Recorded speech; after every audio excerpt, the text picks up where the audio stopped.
কিছুক্ষণ আগে, ঘন্টা দুই আড়াইক আগে, বাংলাদেশে ঢাকায় একটি অত্যন্ত দুঃখজনক এবং জঘন্য একটি ঘটনা ঘটেছে।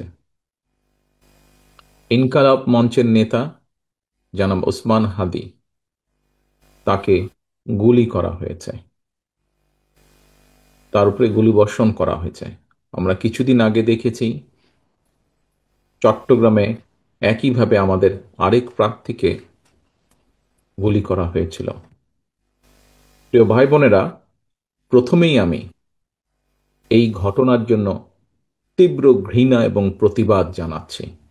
আমাদের উচিত হবে সারা বাংলাদেশে গণতন্ত্রের পক্ষে যত মানুষ আছে প্রত্যেকটি মানুষের উচিত হবে এই ঘটনার তীব্র প্রতিবাদ এবং ঘৃণা জানানোর। আসো, আমাদের আজকের এই অনুষ্ঠান থেকে আমরা এই ঘটনার প্রতি তীব্র ঘৃণা এবং প্রতিবাদ জানাই এবং একই সাথে বিএনপি এবং ছাত্র দলের দায়িত্বশীল একজন কর্মী হিসাবে আমাদের দায়িত্ব হবে প্রশাসনকে, যারা এই ঘটনার সুষ্ঠু তদন্ত করবে, তাদেরকে আমাদের অবস্থান থেকে সহযোগিতা করার কোনো স্কোপ সুযোগ যদি থাকে, আমরা আমাদের সর্বোচ্চ সহযোগিতা করব, যাতে করে তারা প্রকৃত যে দোষী ব্যক্তি তাদেরকে খুঁজে বের করে দেশের আইন অনুযায়ী তাদেরকে শাস্তি প্রদান করতে পারে।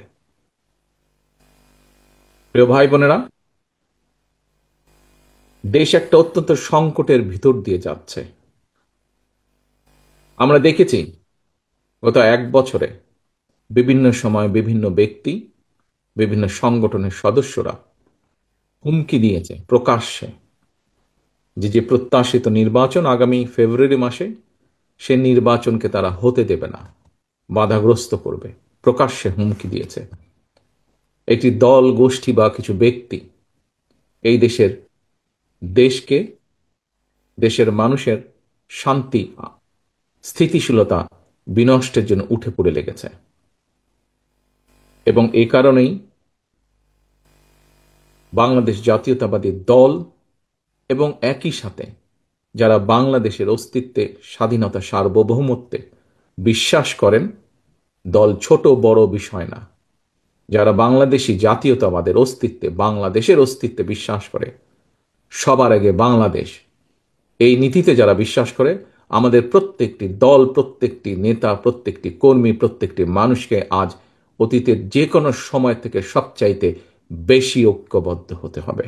কারণ যারা এই দেশের স্বাধীনতাকে ধ্বংস করতে চায়, এই দেশের সার্বভৌমত্বকে ধ্বংস করে এই দেশের স্থিতিশীলতাকে ধ্বংস করতে চায়, তারা তাদের ষড়যন্ত্র যে শুরু করে দিয়েছে, আজকে ওসমান হাদির ঘটনা দিয়ে তা প্রমাণিত হয়।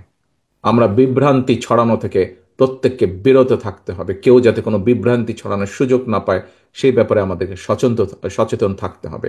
এবং একই সাথে তদন্তের স্বার্থে যারা তদন্ত করবে, সত্যিকার অপরাধীকে যারা ধরবে, আমাদের অবস্থান থেকে যতটুকু সম্ভব আমরা সর্বোচ্চ সহযোগিতা করব। আজকের অনুষ্ঠানে আমার বক্তব্যের প্রথম অংশ এটি। আমাদেরকে প্রতিবাদ গড়ে তুলতে হবে এবং যে কোনো মূল্যে অন্যায়ের বিরুদ্ধে প্রতিবাদ গড়ে তুলতে হবে, যে কোনো অন্যায়ের বিরুদ্ধে এবং যে কোনো মূল্যে এই দেশের মানুষ যাতে করে তাদের হারানো গণতান্ত্রিক অধিকার ফিরে পেতে পারে, তার জন্য আমাদেরকে সদা সর্বদা সচেষ্ট এবং সতর্ক থাকতে হবে।